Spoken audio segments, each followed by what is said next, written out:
نن ګران اردوونکو زه په کومه موضوع باندې خبره کوم، یعنی عام انتخابات. ګران اردوونکو، عام انتخابات په 8 فروری باندې وسولو، تقریبا 13 جمعرات چې کوم ولي عام انتخابات وسولو. تاسو مو ووټونه واچول که نه؟ ما هم دا د ووټ واچولي که نه، ګوره دا نشان شته، نو تاسو به هم اچولي. د خپلې خوښې سیاسي پارټۍ ته به ووټ تاسو ورکړی، د خپلې خوښې امیدوار چې کوم دی هغه ته به تاسو ووټ ورکړی. ما هم د خپلې خوښې امیدوار ته ووټ چې کوم دی هغه ورکړي. نو ګران اردوونکو، څوک به جتاو سوي که نه، چا به الیکشن ګټلی وي او چا به الیکشن چې کوم دی هغه بایللی وي، او یقینا موږ د چا سپورټران وو که نه، چا دپاره موږ الیکشن کمپین چلولی، نارې والې زنده باد مرد آباد، او دی راولئ ده ته ووټ ورکوئ، وکوئ دا وکوئ. نو ګران اردوونکو، بیا داسې هم موږ ولیدلو چې هغه آرام سولي، زموږ توقع او زموږ سوچ چې کوم دی هغه دا و که نه چې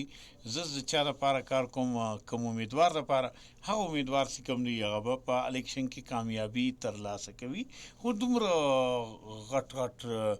میټینګونه کیږي، ګڼ شمېر خلکو باندې مشتملې جلسې کیږي، ریلیانې کیږي که نه، دومره زیات پوسټران لګېدلي دي، جنډې لګېدلي دي که نه، بینران لګېدلي، پیناپلیکس لګېدلي، نو دی بیا خامخا ګټي. خو لیکن کله کله وشي داسې که نه، د انسان هغه توقع چې کومه ده هغه پوره نه سي، او د انسان هغه خوښ کړی انسان چې کوم دی هغه واړي. نو دارنګه دا الیکشن وسولي. یوه خبره درته کوم، په دې الیکشن کې قدرمنو اورېدونکو، موږ له یو بل څخه خفګان هم پیدا کړی وي که نه، د امیدوار دپاره که نه، د یو امیدوار دپاره موږ له خپلو دوستانو، له خپلوانو،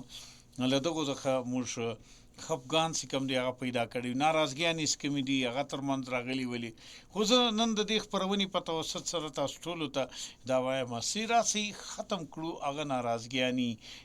هغه چې کوم موږ یو بل سره بد کړي وو که نه، ښکنځل هم کړي وو، سوشل میډیا باندې هم ډېر بد سره کړي وو که نه، سوشل میډیا. نو دا هر څه ګوره اول پکار هم نه و که نه، دا کول پکار هم نه دي.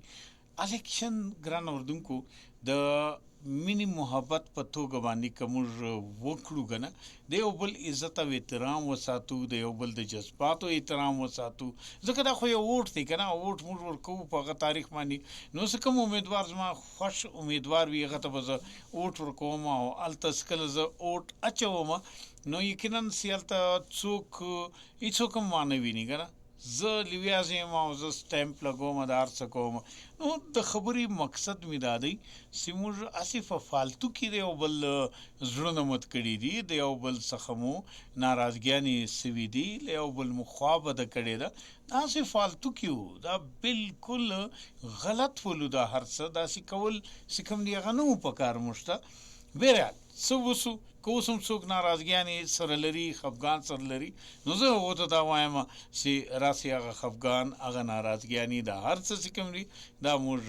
ختم کړو که نه، او ختمول یې پکار دي او ضرورت هم دی که نه. ګورو موږ په یو محله کې اوسو، په کورونو کې اوسو، په یو کلي کې اوسو، سهار ماښام زموږ لیدل وي سره که نه، یو بل ته راځو که نه، دکان ته هم راځو، مسجد ته هم ځو که نه، مسجد ماشاءالله د الله پاک کور هم دی، او بیا موږ ټول هلته موجود هم یو که نه، 5 وخته لمانځه کې موږ هلته موجوده یو. نو بیا کوم تندي ګونج سره نیولي یو بل ته، نو دا خوند نه کوي که نه، ګټلې به بل چا وي که نه، خوندونه به بل څوک اخلي که نه، د کرسۍ، د وزارت، یا د فنډونو، یا د سکیماتو، خفه به ما ورته وي. نو ما ورته باید څه د هر څه علاقو که نه، او کوم څوک خفه کړي که نه په دې الیکشن مهم دوران کې، نو باید چې موږ هغه ته ورسو او بالکل